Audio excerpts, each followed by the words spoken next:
And then in a split second, it was shattered. Absolutely shattered. March 3rd, 1984. The trial of 33-year-old Arthur Gary Bishop is about to begin in Salt Lake City, Utah. This mild-mannered bookkeeper is accused of kidnapping and murder. One of the things that was most troubling was to learn that the face of evil was so benign. I couldn't stop, and I would go do it again if I had the chance. This is the shocking story of how a murderer hid from justice for years, and how one seasoned detective cracked the case in a single day.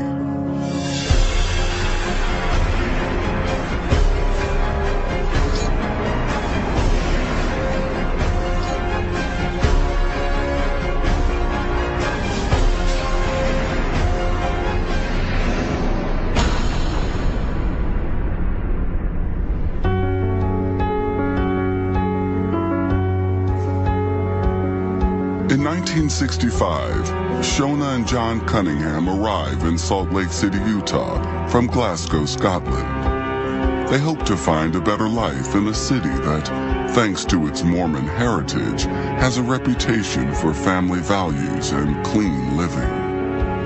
We had a daughter who was 15 months old and thought it would be a nice place to rear children. And we had friends here from Glasgow who thought the same thing. They had one child also. The Cunninghams have two more children, Ian, and in 1970, Graham. By the early 1980s, they had settled into this house in a quiet part of the city. On the evening of July 14th, 1983, Graham, now 13 years old, receives a phone call. Graham came by, and I said, "Where are you going?" Or I said, "I'm just going round to the wee store."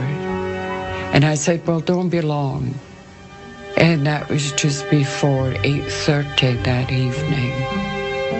And that was the last I saw him. Never saw him again. By 1 o'clock in the morning, we called the police. When the police came, they gave us the story about it has to be 24 hours and did he run away? And I said, no, he wouldn't do that. Shona was determined that police take serious action and not just file the case away. Nothing much happened. Everybody was going to do something, but nothing seemed to be happening. I mean, this was my son, and I was going to find him. At that time, she was working in a very nice French restaurant. It was very close to the courts building. A lot of judges and attorneys and civic people, politicians would go there for dinner and lunch.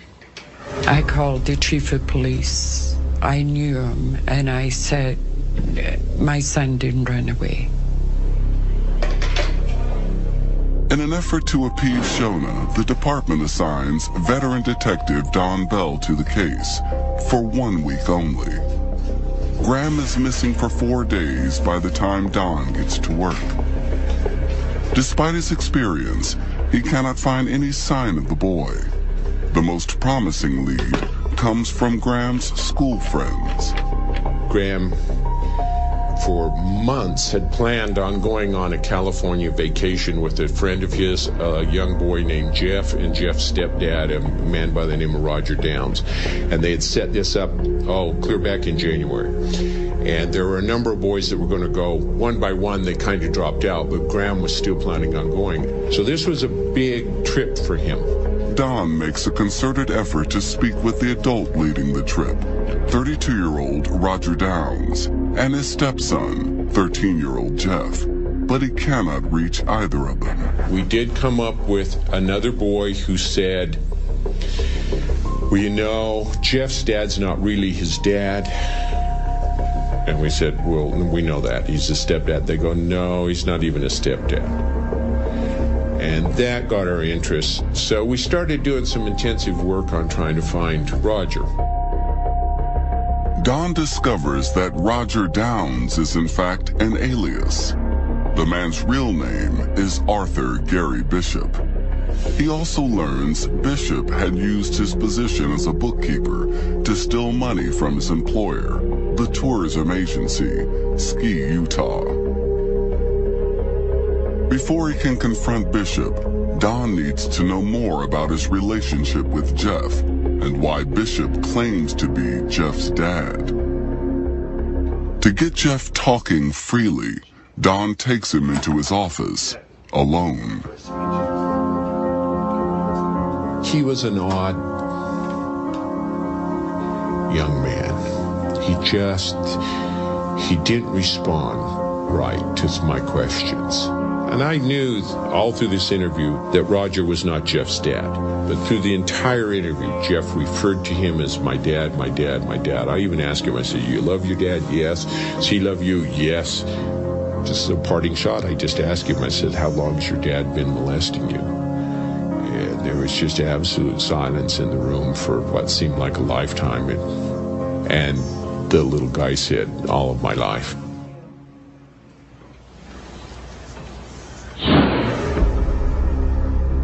It's a shocking revelation. The man outside Don's office is not just a thief and a fraudster.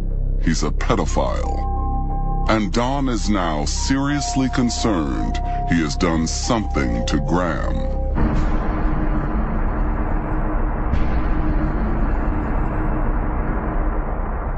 In Salt Lake City, Detective Don Bell is on the case of a missing boy with ties to Arthur Bishop, an alleged pedophile. Detective Bell needs to get Bishop talking fast. So under the guise of routine questioning, Don gets him in front of a tape recorder. I started asking him, I says, we're going through the same thing with you that we've done with other adults, and we're trying to track down Graham. And when was the last time you talked with him? And he says, well, I think I talked with him midweek sometime. He wasn't real sure. I could tell that he was dancing around a lot, not being totally truthful with us, and so I changed. As I got more aggressive with him, then he started getting a little bit more uptight. And finally, I made the mistake of bringing up that I think you're another person. I thought he was going to invoke and ask for his attorney and quit talking, and I figured it was over. But I gave him his rights, and amazing, even to me, he agreed to keep talking. And that I have to freely admit I hadn't planned for. But even though Bishop will talk, he refuses to say anything more on tape.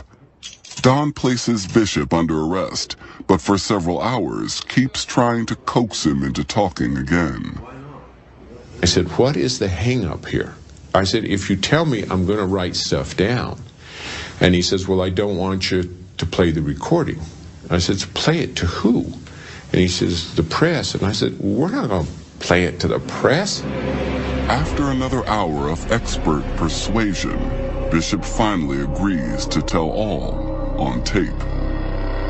I said something about Graham. I said, you know, I know something's happened to Graham. Maybe he's hurt. Maybe there was an accident. And in the calmest voice whatsoever, he just goes, I said, no, why? He goes, he's not hurt, he's dead. Well, I said, well, how do you know he's dead? He says, because I killed him. And I think it took about 52 minutes after that for him to explain all of the murders.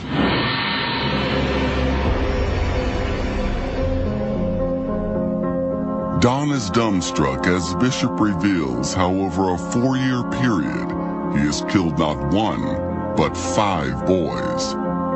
Bishop starts at the end by confessing to his 5th and most recent murder, Graham. He explains to Don that he called Graham the night he disappeared, invited him to his house, and asked him to pose naked.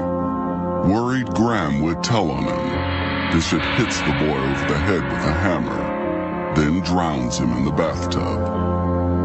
All through this, his voice never changed. never got emotional, never went up, never went down, was just very calm. He said, I killed them all. I said, killed all who? He says, all the missing boys that are missing. I said, what missing boys that are missing? Rather than start at the beginning, Bishop goes through the killings in reverse order. Bishop's grim tale goes on. He tells Dawn about his second murder. On November 11th, 1980, he kills 11-year-old Kim Peterson. After meeting Kim in a roller rink, he lures him to a remote desert location on the pretext of going hunting. Bishop's real intention is to take pornographic pictures, and when he suspects Kim might reveal his secret, he shoots him. Bishop ends his confession at the beginning with his very first murder. On October 16th, 1979, Bishop was living in this apartment complex. Across the way was a little boy who caught his eye that day. He was 4. His name was Alonzo Daniels. He lived in the same apartment complex. He was just standing in the doorway. He looked. There was a little guy out there playing on the lawn. Bishop tells Alonzo that he has plenty of toys at his place, especially in the bathroom. He says, so I put water in the tub, took his clothes off, let him play with the boat. And he says as he was playing with the boat, I fondled him. And he says the little boy kept saying, you're not supposed to do that. My mom has told me you're not supposed to touch me there. And he says, I knew if I let him go, he would tell, and then you guys would come. With a voluntary confession, prosecutors anticipate an open and shut case. But at trial, Arthur Bishop's defense would take a shocking strategy.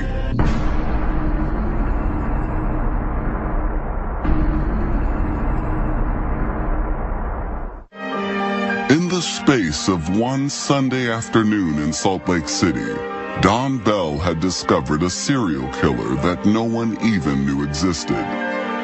You don't come up with a missing person and your first thought is, I have some serial killer, pedophile person out there doing. That's just not on the radar as the #1 thought process. Arthur Bishop finishes his gruesome tale in less than an hour. Fearful he will withdraw cooperation again, Detective Bell asks Bishop to take police to the boys' graves that night. He agrees to lead them into the desert, 40 miles southwest of town. Detective Smith and another detective by the name of Johnson took him out to the desert, and it was dark. It was 10 o'clock at night, and he walked him right to the grave sites, even in pitch black dark. And that, later we found out he'd gone back to the graves and visited them periodically, so he was quite familiar. Bishop's first 3 victims, Alonzo Daniels, Kim Peterson, and Danny Davis, were buried in shallow graves in Utah's West Desert. He took the bodies of Troy Ward and Graham Cunningham to the Wasatch Mountains and threw them into Big Cottonwood Creek, 15 miles southeast of Salt Lake City. Bishop's confession comes 10 days after Graham's disappearance. His mother, Shona, frantic with worry, still has no inkling of the terrible truth. Detectives now face the awful task of breaking the news to her. They came to the house the next morning and brought the chaplain. I mean, that's the dead giveaway. And we sat down at the table, and they told us that Art had confessed to the murders of the 5 children. He took Graham from me that night. He knew Graham was at home, I was at home. He took him from us, literally. That was his control. It was the godlike power of deciding whether it was going to be life or death. By the end of the week, the Salt Lake County Attorney's Office charges Bishop with 5 counts of murder, 5 counts of aggravated kidnapping, and 1 count of sexual assault on Graham Cunningham. We had some pretty bad ones. We'd had multiple murderers. We had people who had, done all sorts of murders. But to have 5 over a period of time, calculated, cold. On March 3rd, 1984, Bishop's trial begins at Salt Lake City's Hall of Justice. The parents of each one of his victims are in court to hear him plead not guilty. I had to sit and look at him. I didn't have to. I didn't need to go there, but I was bound and determined he was going to see my face if I had to look at his. And he was quite relaxed. He turned and smiled, like, oh, there's somebody I know. I mean, it was so unreal. With Bishop's confession in hand, the prosecution has no concerns about proving he killed the boys. But to secure the death penalty, they still must prove each killing was a calculated, deliberate act. Lead prosecutor Robert Stott opens his case by painting a stark picture of the defendant, a predatory pedophile and serial killer masquerading as an upright citizen. We tried to show how reasonable he was, how he could act normal, and how he did act normal, and how he could deceive people. Then on March 13th, Bishop's attorneys begin their defense with a daring strategy. They were shooting for manslaughter, claiming that he had killed them under the influence of extreme mental or emotional disturbance for which there was a reasonable explanation or excuse. Bishop's lawyers try to persuade the jury that, fueled by pornography and coupled with his insatiable lust for young boys, Bishop developed murderous impulses that he is unable to control. When he found himself in the presence of his victims, he unthinkingly lashed out. They suggest that, in effect, each murder was an accident. The reason he killed was not because of the pornography, not because he was desensitized, but because he was afraid these little boys were going to tell their parents, and they would tell the police, and he would go to prison. The prosecution's case lasted for 2 weeks. Bishop's attorneys rest after just 2 days. On March 19th, the jury retires to consider its verdict. They must choose between manslaughter and first-degree murder.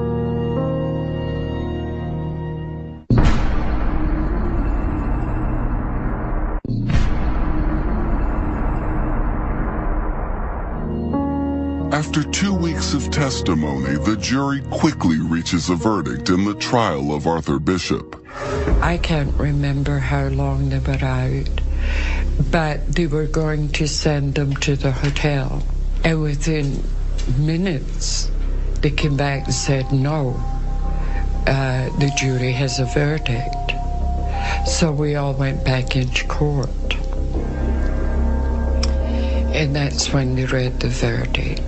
Bishop is found guilty on all 11 counts, including 5 counts of first-degree murder. Some people made some noise of appreciation for the verdict, which really wasn't appropriate, but everybody was so high-strung. 2 days after their guilty verdicts, the court reconvenes to decide if Bishop will be sent to prison for life or if he will be put to death. We had a psychologist go down and interview him, and he called me afterwards and said there was one time where it appeared that he was expressing some remorse, and he said, Danny Davis, what a waste. And I thought he was going to say, poor little boy died, and instead he said, I didn't get any sexual satisfaction out of it. So it appeared to be, if there was any justification for the ultimate sanction under Utah law, this was the case. Oh, I had no doubt. I had absolutely no doubt this man had to die. To try and persuade the jury to recommend the death sentence, prosecutors present a chilling insight into the mind of Arthur Gary Bishop. During the trial, we presented the testimony of the confession through Don Bell. It was at the penalty phase that we actually played the tape, because of the impact of that, actually hearing his words and his voice was so chilling. And it was very powerful. Actually, in a way, I feel good telling about this, but at the same time, I know I'm damning myself to hell for doing it.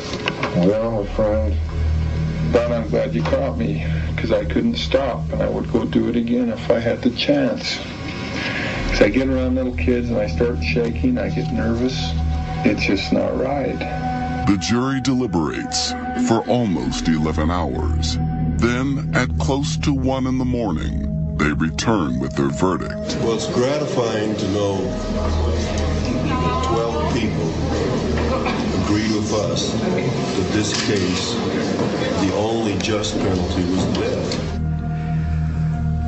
Well,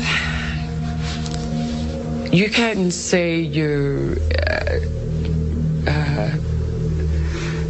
relieved, or you're pleased, or you're happy, or I felt the proper verdict came back.